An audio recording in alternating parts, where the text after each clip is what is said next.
I am Esperanza, 32 years old and a first-generation American. That warm summer evening was supposed to be a celebration, but instead it became the moment that changed everything between my parents and me forever. After years of trying to please them, of shrinking myself to fit their expectations, one cruel comment at the dinner table finally broke the dam. When they said they wished I was never born, something inside me snapped. I stood tall, found my voice, and said words that left the entire room frozen in shock. Before I share how my life completely transformed after that dinner, let me know where you are watching from, and subscribe if you want more stories about finding your voice when everyone expects you to stay silent. My parents arrived in America with nothing but 2 suitcases and enormous dreams. My father Carlos came from Mexico at 19, and my mother Lucia followed a year later. They met working double shifts at the same restaurant in Arizona, saving every penny for what they called the real American dream for their future children. They believed success in America meant becoming a doctor, lawyer, or engineer. Anything less was failure. By the time I was born, they had established a small but stable life. My brother Gabriel arrived 2 years before me, and from day one the expectations were crystal clear. Excellence was the minimum standard in our household. B's were treated like failures and achievements were never celebrated, just acknowledged as what was expected. You got an A on your math test, good. Next time study more for spelling, my mother would say, barely looking up from her cooking. My earliest memories involve sitting at our kitchen table surrounded by workbooks while other kindergartners were playing outside. My parents had created a rigorous after-school curriculum for us. Gabriel adapted well to this pressure, seeming to thrive on their approval. I struggled more not with the academic work, but with the constant feeling that my best was never quite enough. In 3rd grade, I won first place in the school science fair, with a project about butterfly metamorphosis.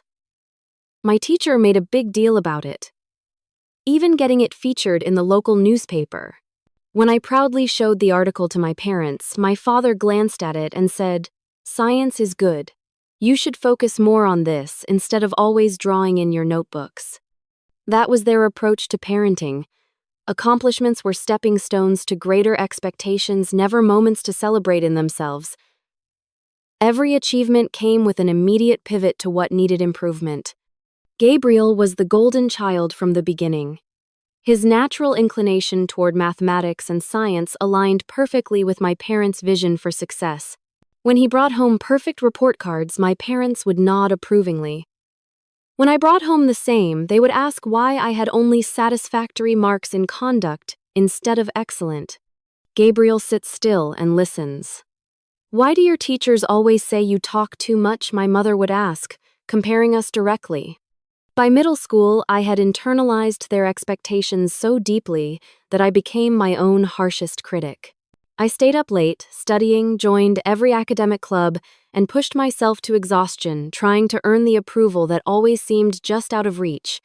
I developed severe test anxiety, sometimes making myself physically ill before exams, despite always performing well. The first major rift occurred in my sophomore year of high school. My art teacher, Miss Sullivan, recognized something in my work and encouraged me to apply to a prestigious summer art program. When I was accepted with a scholarship, I was ecstatic. For once, I felt seen for something I genuinely loved. When I shared the news at dinner, my father put down his fork and stared at me. "Art? What good is art? This is a distraction from your studies. You will not go." I tried reasoning with them, explaining that the program looked great on college applications, that many participants went on to top universities. But my mother shook her head. "College is for studying medicine or law, not drawing pictures. Gabriel is already preparing for pre-medicine.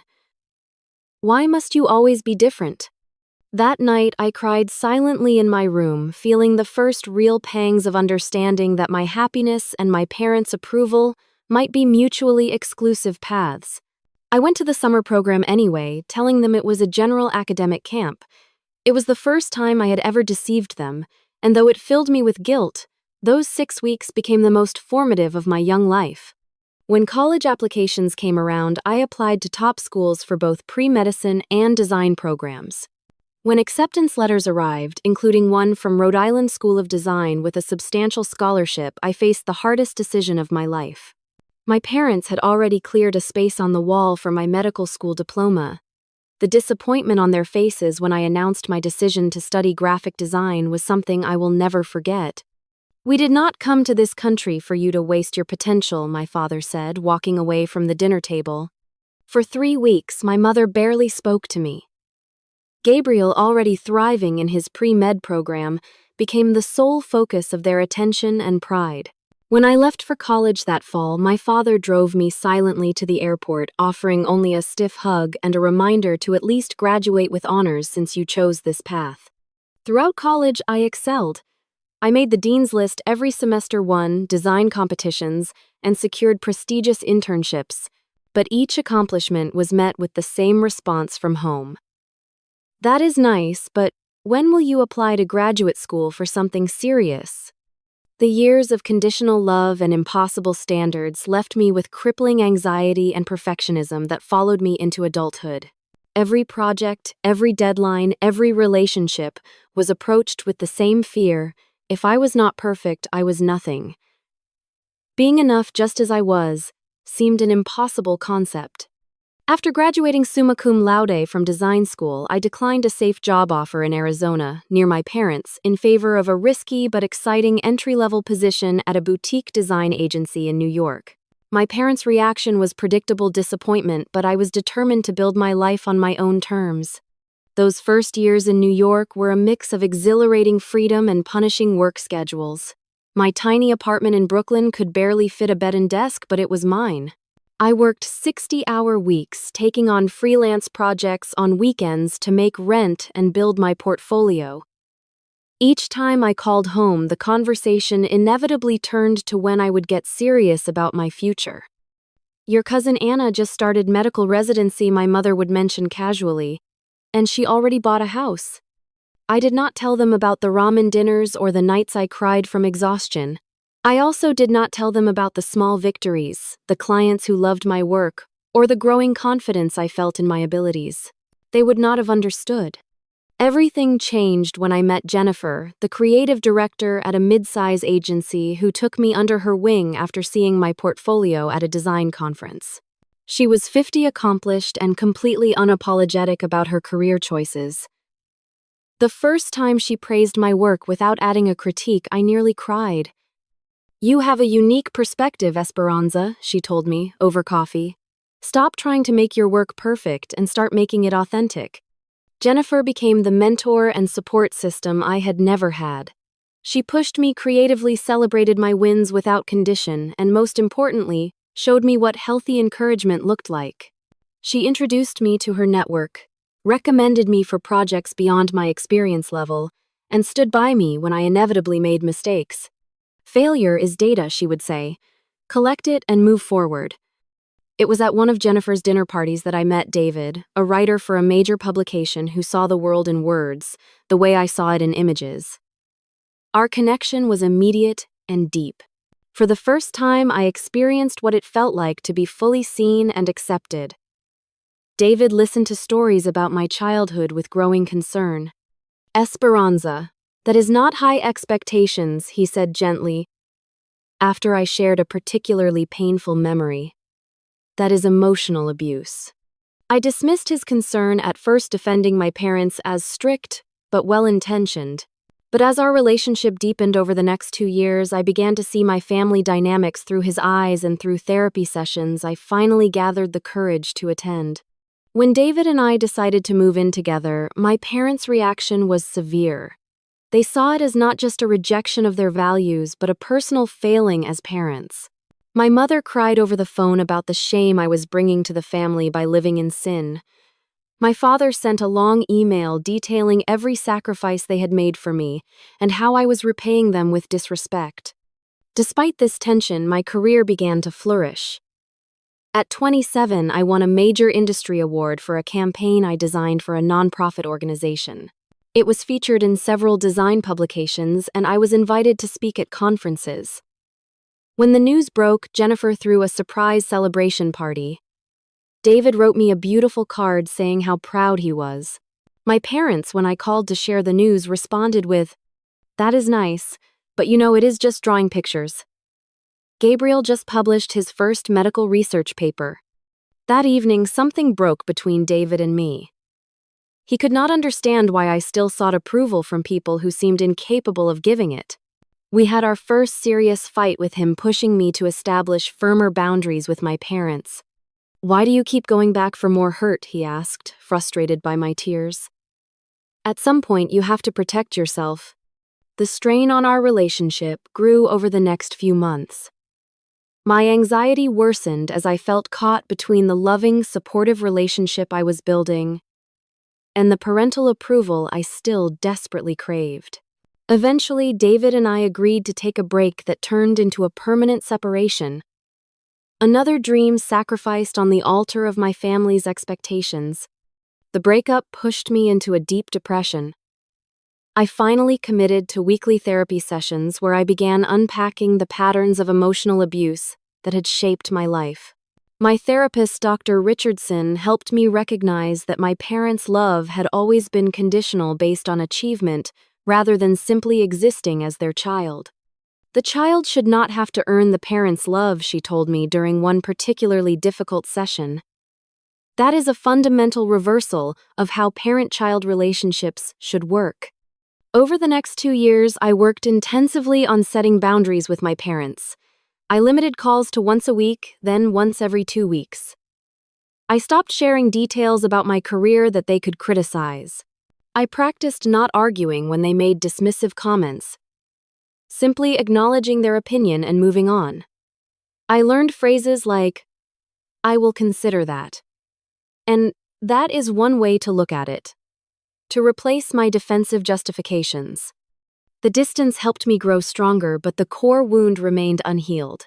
Each interaction left me emotionally drained, fighting against the ingrained desire to finally earn their approval while simultaneously trying to break free from needing it. It was an exhausting tightrope walk between maintaining some family connection and protecting my fragile sense of self-worth. By the time I turned 30, I had established a successful career, rebuilt a fulfilling social life, and developed healthier relationship patterns. But conversations with my parents remained a source of anxiety and pain. I had learned to manage the relationship, but I had not truly healed from its fundamental brokenness. When the embossed invitation to my parents' 35th wedding anniversary celebration arrived in my mailbox, I felt the familiar knot form in my stomach. 3 years had passed since I had been home for more than a brief Christmas visit. While our relationship had stabilized into a distant but civil connection, the prospect of a full family gathering filled me with dread. I brought the invitation to my next therapy session with Dr. Richardson. "What do you want to do?" she asked, after I spent 20 minutes listing all the reasons I should and should not attend. "I want to be the kind of daughter who can celebrate her parents' marriage without anxiety," I admitted. "I want to be normal." "Normal is relative," she said with a gentle smile. "But if you choose to go, let us work on setting some boundaries that will help you feel safe." Together, we developed strategies. I would book a hotel instead of staying at their house. I would limit my visit to 2 days, instead of the full week my mother had requested. I would prepare neutral topics of conversation and practice exit strategies for uncomfortable moments. And most importantly, I would set an intention to remain grounded in my own worth, regardless of any comments or criticisms. Remember, Dr. Richardson said, "As our session ended, you are choosing to attend as an adult. You have the power to engage or disengage as needed." In the weeks leading up to the trip, I obsessed over finding the perfect anniversary gift. I finally commissioned a handmade silver photo frame from an artisan I had worked with professionally and had it engraved with their wedding date and a simple message, 35 years of family. It cost nearly $1,000, an extravagance I could barely afford but felt necessary to avoid criticism. I spent almost as much time selecting my outfit. Nothing too flashy or creative that might prompt comments about my artistic temperament. Nothing too casual that could be seen as disrespectful. Nothing too formal that might seem like I was trying too hard. I finally settled on a conservative navy blue dress that concealed my 2 small tattoos and looked professional without being showy. When my flight landed in Arizona, the desert heat hit me like a physical reminder of all I had left behind. I picked up my rental car and checked into my hotel, taking an extra 30 minutes to touch up my makeup and hair before driving to my parents' house. With each mile, I rehearsed my therapist's advice: stay present. Remember your boundaries. You are an adult visiting other adults. My mother's critical assessment began the moment she opened the door. Esperanza, you look tired. And you have lost weight. Are you eating? No hello, no hug, just immediate evaluation. My father was more reserved, offering a stiff embrace before returning to the television while I helped my mother in the kitchen. Within minutes, she had managed to mention Gabriel 3 times, including updates on his prestigious research position and his wife Mariah's pregnancy. Your brother will make us grandparents by Christmas, she said, the implication hanging heavy in the air. At your age, I already had both of you. I took a deep breath and used one of my practiced responses. I am happy for Gabriel and Maria. That is wonderful news. My parents' modest home had been transformed for the anniversary party. The living room furniture had been rearranged to accommodate extra seating, and the dining room table had been extended with rental pieces to seat 16 people. My mother had spent days cooking traditional Mexican dishes alongside American favorites to please all the guests. By 6 o'clock, the house began filling with relatives. Tia Claudia and Tio Miguel arrived first with their 3 children, all of whom had professional careers my mother made sure to mention repeatedly during introductions. Lucia Jr., a pharmacist. Antonio finishing law school. Carmen already accepted to a doctoral program at 23. And Esperanza designs advertisements in New York, my mother added with noticeably less enthusiasm. My father's siblings arrived next, including my favorite aunt Teresa, who had always shown genuine interest in my life and career. She hugged me warmly and whispered, I saw your work for that big cosmetics campaign. It was beautiful. Her small kindness nearly brought me to tears. As more relatives filled the house, the volume of conversations increased along with my anxiety. Each interaction seemed to include some version of the same questions. Still just doing graphic design, not married yet, no children on the way. I had just escaped an uncomfortable conversation with my cousin Javier about freezing my eggs before it is too late when Gabriel and Maria arrived to universal adoration. My mother practically glowed as she led Maria, visibly pregnant, to the most comfortable chair in the living room.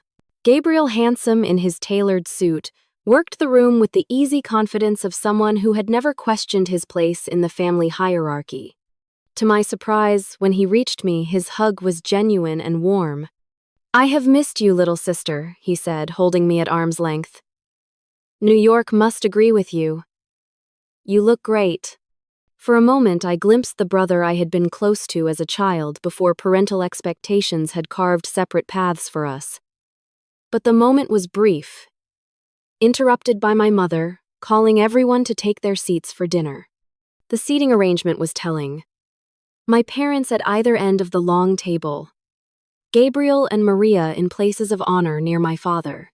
Me placed between elderly Tio Ramon, who was hard of hearing, and teenage cousin Sofia, who spent most of dinner texting under the table. As platters of food circulated, I felt myself tightening like a spring, hyper-aware of every glance, every comment that might contain hidden criticism. I carefully monitored my posture, my table manners, the amount of food on my plate, all the while maintaining a pleasant expression that made my face ache. The anniversary celebration was underway, and I was already exhausted from the performance. The dining room glowed with soft light from the antique chandelier my father had restored years ago. Crystal glasses sparkled beside fine china plates. My mother only used for special occasions. The table setting was a physical representation of the image my parents had always worked to maintain, beautiful but delicate, ready to shatter at the slightest misstep. My father stood to offer the first toast of the evening, crystal glass raised high. 35 years ago, I married the most beautiful, hardworking woman in Arizona. He began smiling at my mother. Together, we built a life, a home, and raised children who make us proud. His gaze drifted to Gabriel. Our son, the doctor, following in the footsteps of the greatest minds in medicine. Soon to make us grandparents. and continue our family legacy. I waited for some mention of me, some acknowledgement of my existence as their daughter. It never came. He finished his toast with more praise for my mother and sat down to appreciative murmurs from the assembled family. The slight was so expected that I should have been immune to the pain, but something about the public erasure stung more sharply than usual. I took a long sip of wine and focused on cutting my chicken into perfectly even pieces. As the main course progressed, my mother directed questions around the table, orchestrating the conversation like a conductor. When she finally turned her attention to me, her smile did not reach her eyes. "Esperanza, tell everyone about your job. Are you still with that small company, or have you found something more established?" The wording was deliberate. Small company. Not more successful or better, but more established, implying my current position was temporary insignificant. "Actually," I said, trying to keep my voice steady, "I was promoted to Senior Design Director last month. My team just won a national advertising award for our campaign with the American Heart Association." For a moment, I allowed myself to hope for approval, for some acknowledgement of this legitimate achievement. "That's nice," my mother said, her tone dismissive. "But is there opportunity for advancement? What is the next step toward a real career?" The familiar pain bloomed in my chest. A real career. As if the decade I had spent building my professional reputation was just a hobby, a placeholder, until I came to my senses. "Design is my real career," I said more firmly than I intended. "I am very successful at it." My father set down his fork with a sharp clink against the china. "Successful is a relative term, Esperanza. Your brother is saving lives with his research. That is meaningful work." I felt heat rising in my face, but forced myself to remain calm. Different work can be meaningful in different ways. The heart disease awareness campaign we created is projected to encourage thousands of women to get preventative screenings. My Aunt Claudia, perhaps sensing the tension, attempted to change the subject. "Speaking of successful careers, our Antonio just received 2 job offers from top law firms. Full benefits. 6-figure starting salary." She beamed at her son, who had the grace to look slightly embarrassed. "That is the kind of stability parents hope for," my mother added pointedly. "Security, respect, a clear path forward." I tried another approach. "The creative industry has changed so much. Did you know that major corporations now value design thinking as a core business strategy? Apple has proven that design drives profit and innovation." My father waved his hand dismissively. "Companies will always need doctors, lawyers, engineers. These artistic trends come and go." I felt the conversation slipping away from me, my professional identity being diminished with each exchange. I searched for another neutral topic. "The food is delicious, Mom. You outdid yourself with the chile rellenos." But my mother was not ready to release her grip on the previous subject. "I ran into Sofia Martinez last week," she said, referring to a childhood friend of mine. "Her daughter is your age, just finished her residency. Pediatric neurology. Married a doctor, too." The implied comparison hung in the air. I nodded and took another bite of food that now tasted like cardboard. My Uncle Miguel leaned forward. "You know, my friend has a son about your age, very handsome, very successful. An architect. I could introduce you." Before I could respond, my mother jumped in. "That would be wonderful. Esperanza needs to think about settling down soon. 32 is not young anymore." The conversation about my romantic prospects continued around me, as if I were not present, my aunts and uncles offering suggestions about eligible men in their social circles. My mother lamenting my pickiness and unconventional section. Priorities. I felt myself shrinking in my chair, becoming smaller and less visible with each passing minute. When Gabriel attempted to steer the conversation towards safer ground by asking about my recent trip to California for work, my father interrupted. "What Esperanza needs is to move back to Arizona. Family is everything. All this moving around, chasing trends in New York. For what to design advertisements that nobody remembers a week later? The dismissal of my entire life's work hit hard, but I maintained my composure. I have built a life I love in New York. My work is challenging and fulfilling. My father shook his head. Fulfilling is raising a family, building something that lasts. Not these temporary projects. Carlos, my Aunt Teresa, interjected gently. Everyone finds fulfillment differently. No, my father insisted, his voice rising slightly. Some choices are objectively better than others. Some paths lead to real contribution. Others are just self-indulgence. The table fell uncomfortably silent. I stared at my plate, willing myself not to cry, not to show how deeply his words cut. My mother, perhaps sensing the tension had risen too high, attempted to smooth things over. What your father means is that we want security for you. We sacrificed everything to give you opportunities, and sometimes we worry that you are wasting your potential. Wasting your potential. The phrase that had haunted me since childhood. The subtle knife that had been twisted in my heart for decades. I am not wasting anything, I said quietly. I am using my talents in ways that matter to me. My father pushed his chair back slightly, a gesture I recognized from childhood as a warning sign of his frustration. If you had become a doctor like we hoped, like your brother, you would understand what real impact looks like. Sometimes I think we focus too much on Gabriel and not enough on correcting your path. The room seemed to still. My mother placed a hand on his arm, but he continued, his voice tight, with decades of disappointment. Sometimes we wish you were never born. Then we would not have to see so much potential thrown away. The words fell like stones into still water, sending ripples of shock across the table. My cousin Sophia gasped audibly. My Aunt Teresa put her hand to her mouth. Maria, Gabriel's wife, looked down at her pregnant belly as if to shield her unborn child from such cruelty. Time seemed to stop. In that frozen moment, I saw with perfect clarity the pattern that had defined my life, the conditional love that had never been love at all. I felt a strange calm settle over me, the kind that comes when a long-feared disaster finally occurs and there is nothing left to dread. I placed my napkin carefully on the table and stood my chair, scraping loudly in the silence. When I spoke, my voice was steady, clear, and carried to every corner of the hushed room. Perfect. Then you will not need me when you are old. The silence deepened. My father's face registered shock, then anger. My mother paled, her hand clutching at the necklace she always wore. Around the table, relatives sat motionless, witnessing the family fracture that had been decades in the making. No one moved. No one spoke. The entire party remained frozen in the aftermath of words that could never be taken back. The silence hung heavy for what felt like minutes, but was probably only seconds. My father recovered first, his face flushing with anger.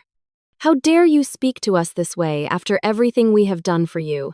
This disrespect in our home at our anniversary celebration. My mother reached for damage control, her social instincts kicking in. Esperanza did not mean it, everyone. You know how sensitive she has always been. Carlos was just joking earlier, of course. Just joking. The familiar minimization of cruelty repackaged as humor after the damage was done. No, I said, still standing. He was not joking, and neither was I. The room remained uncomfortably silent, silverware frozen, mid-air, wine glasses suspended between table and lips. My extended family had become an unwilling audience to the collapse of our carefully maintained facade. To my surprise, Gabriel stood up next.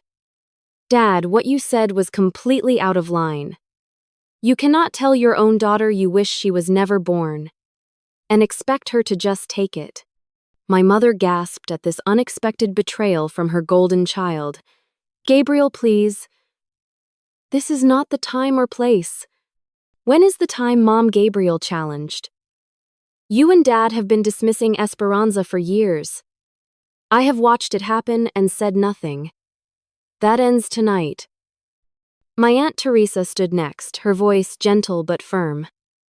Carlos, Lucia, I think we should all take a moment to calm down. Family disagreements happen, but some words cannot be unsaid. My father, unaccustomed to being challenged, especially by Gabriel, stared in disbelief. This is between us and our daughter. The rest of you should stay out of it. I felt a strange detachment, as if watching the scene unfold from above. Years of therapy had prepared me for this moment in ways I had not realized until now. I picked up my purse from the back of my chair. Thank you all for coming to celebrate my parents' anniversary. I think it is best if I leave now. My mother rose quickly, panic in her eyes at the public spectacle unfolding. Esperanza, do not be dramatic. Sit down and finish your dinner.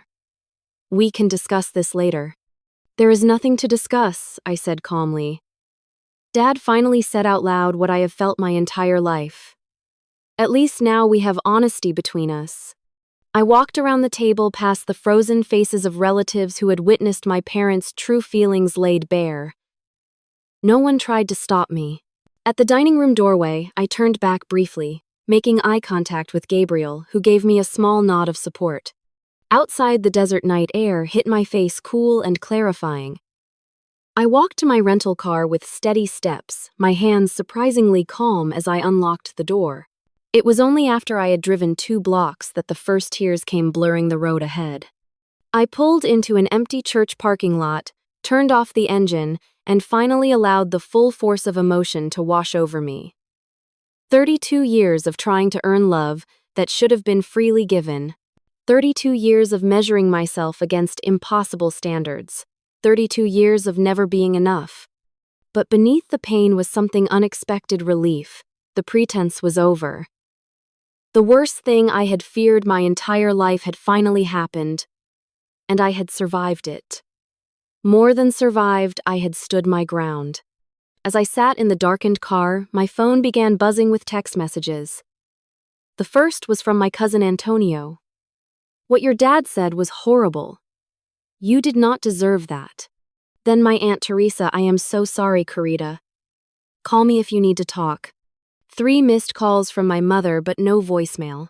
And then, most surprisingly, from Gabriel: can I come see you? Where are you staying? I texted him the name of my hotel, not sure if I wanted company, but touched by his unexpected alliance. Within an hour, there was a knock at my hotel room door. Gabriel stood there, tie loosened, looking more distressed than I had seen him in years.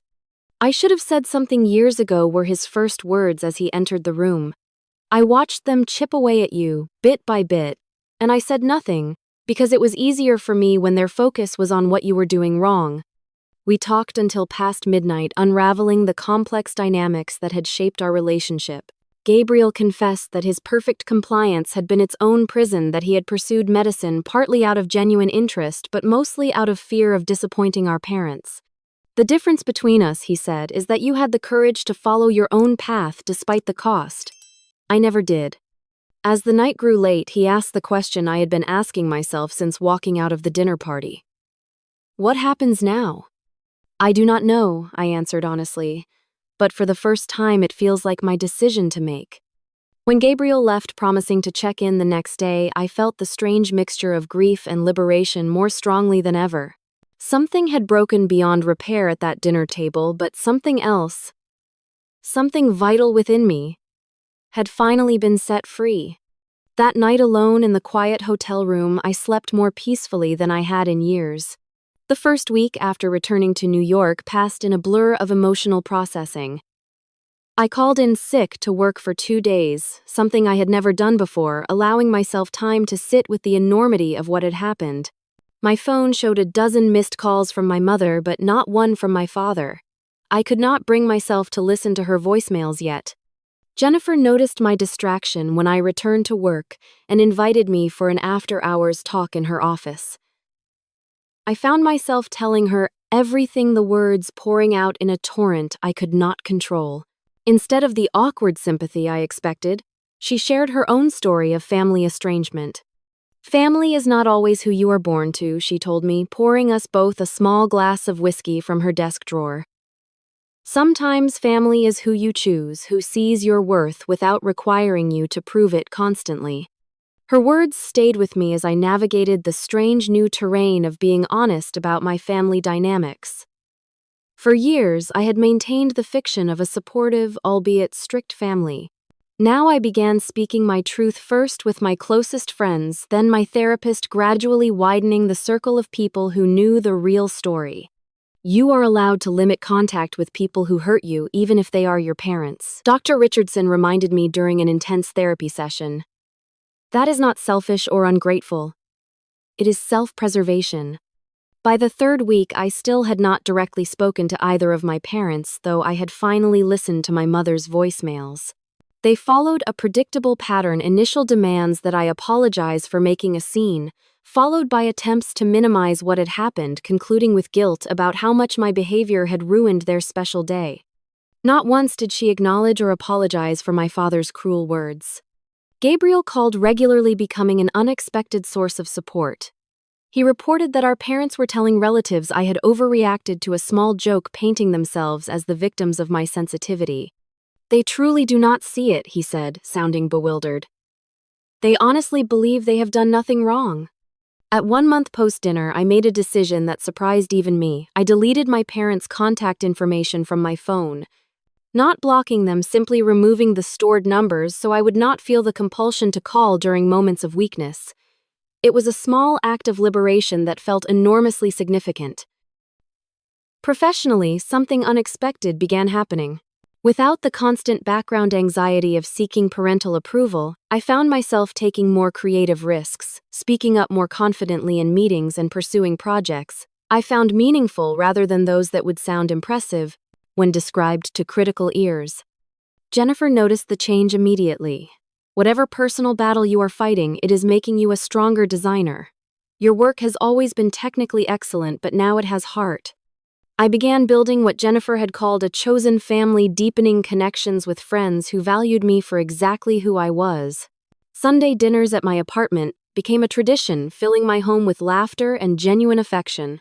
My friend Zoe, a photographer who had also escaped a toxic family, became especially close, offering the sisterly relationship I had never had. The carefully constructed wall between my personal pain and professional persona began to dissolve. I gave a presentation at a design conference about finding authentic voice in creative work, weaving in elements of my own journey without explicitly mentioning my family. The response was overwhelming, with attendees lining up afterward to share similar stories. You put words to something I have felt my entire career, one young designer told me, tears in her eyes. Nearly 3 months after the dinner incident, Gabriel called with news that changed everything. Dad had a minor heart attack yesterday. He is stable, but Mom is insisting you need to come home immediately. The old me would have been on the first flight, desperate to prove my worth through dutiful daughter behavior. Instead, I asked measured questions about his prognosis. Good whether Gabriel was there, yes, and if there was any immediate danger, no. Tell Mom I am glad he is doing better, I said finally. I will send a card. Gabriel's silence spoke volumes. We both knew this represented a seismic shift in family dynamics. I was no longer automatically available at the first hint of crisis or guilt. The next day, my mother called from a number I did not recognize. I answered without realizing who it was. How can you be so selfish? She began without preamble. Your father is in the hospital, and you send a card. What kind of daughter are you? The familiar guilt rose in my throat, but something new rose alongside it: resolve. Mom, I am sorry Dad is unwell, but I am not coming to Arizona to be blamed and criticized while pretending to help. That pattern is over. Pattern? What pattern? We have given you everything, and this is how you repay us, by abandoning your father when he needs you. He has excellent medical care, and he has you and Gabriel. He does not need someone he wishes had never been born. Her sharp intake of breath was audible through the phone. He did not mean that. You know how your father speaks sometimes without thinking. He meant it, Mom. And the problem is not that he said it. The problem is that you both have shown me that conditional love is all you have to offer. I deserve more than that. After we hung up, I expected to feel guilty or anxious. Instead, I felt clear and certain. For the first time, I had stated my truth without apology or qualification. 6 months after the dinner, I received a formal invitation to Gabriel's baby shower. Included was a handwritten note from him. "Maria and I want you here, but understand if it is too difficult. Parents will attend the main event but have agreed to a separate celebration with you the day before if you prefer." The fact that my brother had negotiated this arrangement, acknowledging the reality of our family dysfunction instead of pressuring me to pretend all was well, moved me deeply. I decided to attend the separate celebration, a decision that felt like choosing myself, while still maintaining connections that mattered. That small victory led to others. I began setting clear boundaries in all areas of my life. From work projects I would no longer accept to dating relationships where I noticed unhealthy patterns. I stopped apologizing for my success, my choices, my very existence. Nearly 9 months after the dinner, my father called. I almost did not answer, but curiosity won out. "Esperanza," he said, his voice sounding older than I remembered. "Your mother thinks I should speak with you." Not an apology, not even an acknowledgement that anything needed addressing. Still, it was the first direct contact he had initiated. "I am listening," I replied, keeping my voice neutral. The things said at the dinner. I was frustrated. "You have always been so stubborn, so determined to do things your way." I waited, giving him space to continue or apologize. The silence stretched uncomfortably. "Gabriel says you are doing well in New York," he finally offered, changing the subject entirely. "I am," I confirmed, not elaborating. Another long pause. "Your mother would like you to visit for Christmas." "I am not ready for that," I said honestly. "But thank you for calling Dad." It was a brief, awkward conversation that resolved nothing, but it represented a tiny shift. He had reached out, however, inadequately. I had maintained my boundaries without anger. It was a beginning not of reconciliation exactly, but of acknowledgement that the relationship had fundamentally changed. By the 1-year anniversary of the dinner incident, I had established a new life rhythm that prioritized my well-being. I spoke with Gabriel weekly, exchanged occasional brief emails with my mother, and had had 2 more short, stilted phone conversations with my father. When I finally agreed to a video call with both parents to meet Gabriel's new baby, my therapist helped me prepare. "Remember, you are not responsible for their emotions or reactions. You can end the call if it becomes unhealthy." The call was tense but civil. My parents cooed over the baby while I watched from the emotional distance I had established for my protection. When my mother made a pointed comment about how being a grandmother was the greatest joy in life, I simply smiled and changed the subject rather than taking the bait.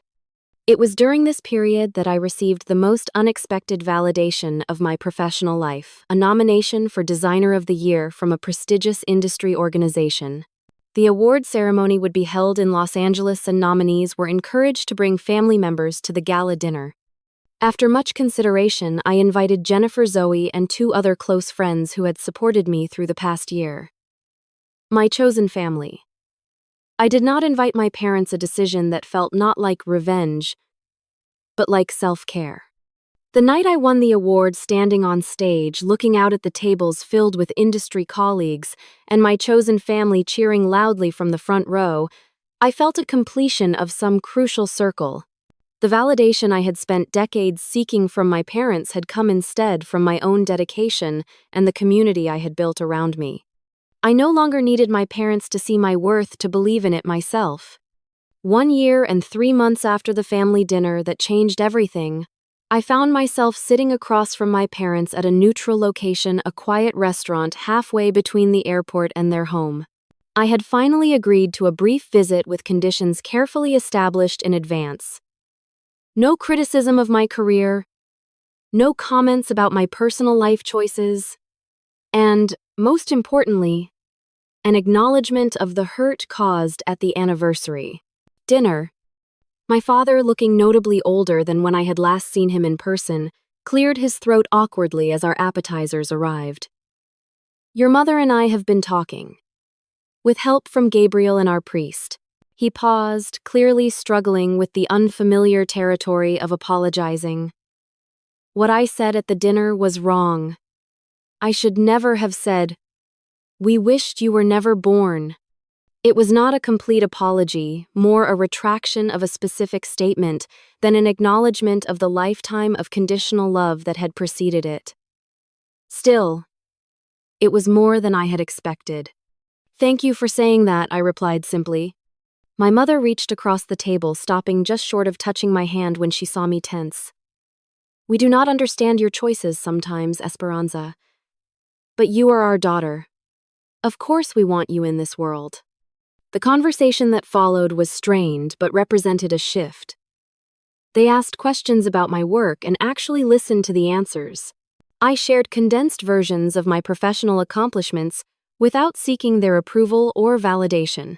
When my mother began a sentence with, "Have you considered my father?" actually interrupted her with a quiet "Lucia, remember what we discussed?" It was evident they were trying in their limited way to establish a new relationship dynamic. I recognized that this represented significant effort on their part, even if it fell short of the deep understanding I might have wished for in an ideal world. As we prepared to leave the restaurant, my father asked the question that revealed how far we still had to go. "So everything can go back to normal now. You will visit more often." "Dad," I said gently, "we are creating a new normal. I will visit occasionally, but my life is in New York. And I need you both to continue respecting the boundaries we have discussed." His face showed disappointment, but not the anger I would have expected in the past. Progress, however, incremental, was still progress. In the months that followed, I maintained limited but civil contact with my parents. Christmas cards, occasional phone calls, brief visits once or twice a year. The relationship would never be what societal norms suggested it should be, but it had evolved into something honest. My mother still occasionally slipped into her old patterns, making comments about my biological clock or comparing my life choices unfavorably to more traditional paths. But now, instead of internalizing these comments as evidence of my inadequacy, I could see them as reflections of her own limitations and fears. "Your parents may never fully change," Dr. Richardson reminded me during a maintenance therapy session. "The question is whether you can accept that reality while protecting your own well-being." I was learning that resolution did not always mean perfect reconciliation. Sometimes it meant accepting the limitations of relationships while no longer allowing those limitations to define your self-worth. My professional life continued to flourish. The award had opened new doors, bringing opportunities to work on campaigns with greater social impact, the area where I found the most fulfillment. I began mentoring younger designers, particularly those from immigrant families, struggling with cultural expectations that conflicted with their creative ambitions. One young woman, Lucia, tearfully confided during a mentoring session that her parents had threatened to cut off contact if she pursued design instead of business. "How did you find the courage to disappoint your family?" she asked. "I realized that living a life to please others meant never truly living at all," I told her. "The pain of their disappointment is real, but the pain of abandoning yourself is far greater and lasts much longer." Personally, I had begun a relationship with Michael, a kind and thoughtful architect who had his own history of complicated family dynamics. He understood my boundaries around holiday visits and never pressured me to force a closer relationship with my parents than I was comfortable maintaining. "Family is who treats you like family," he said, once echoing Jennifer's wisdom from years before. 2 years after the dinner incident, Gabriel and Maria invited me to be godmother to their second child. The ceremony would mean another family gathering, another opportunity for old wounds to be reopened. But it would also be a chance to solidify the new relationships I had been building, particularly with my brother. "Mom and Dad know this is your decision," Gabriel assured me. "And they have promised to respect whatever boundaries you set."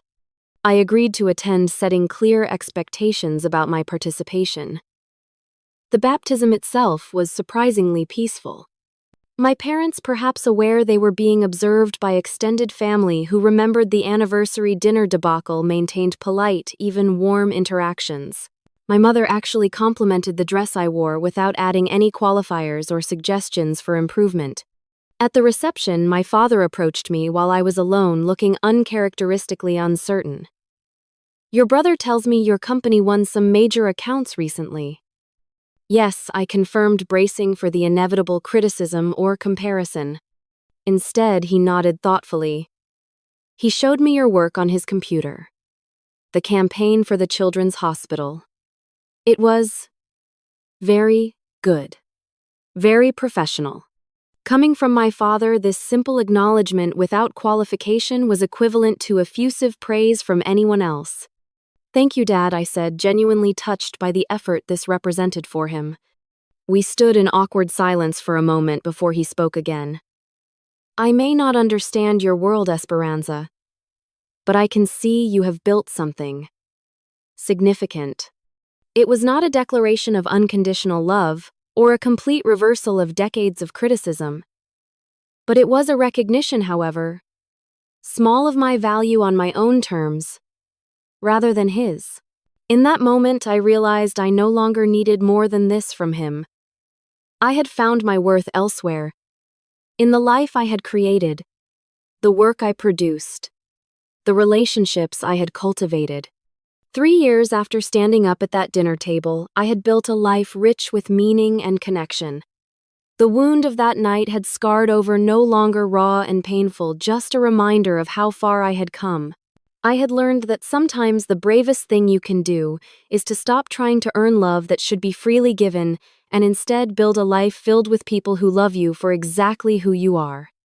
The journey from that dining room to this place of peace had not been linear or simple.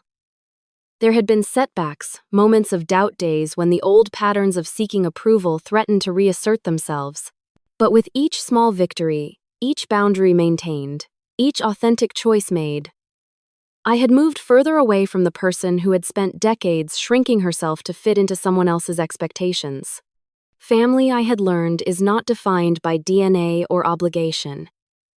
Family is a circle of love and acceptance, sometimes including those we are born to, sometimes created from the connections we forge throughout our lives. The table I now gathered around might look different from the one I had left that night, but it was set with genuine affection rather than conditions and criticism. Have you ever had to stand up to family members who tried to diminish your choices? How did you find the courage to speak your truth? I would love to hear your stories in the comments below. And if this story resonated with you, please like, subscribe, and share it with someone who might need to hear that they deserve unconditional love just as they are. Thank you for listening to my journey from seeking approval to finding my authentic voice. Remember, sometimes the most powerful words you can say are simply, "I deserve better."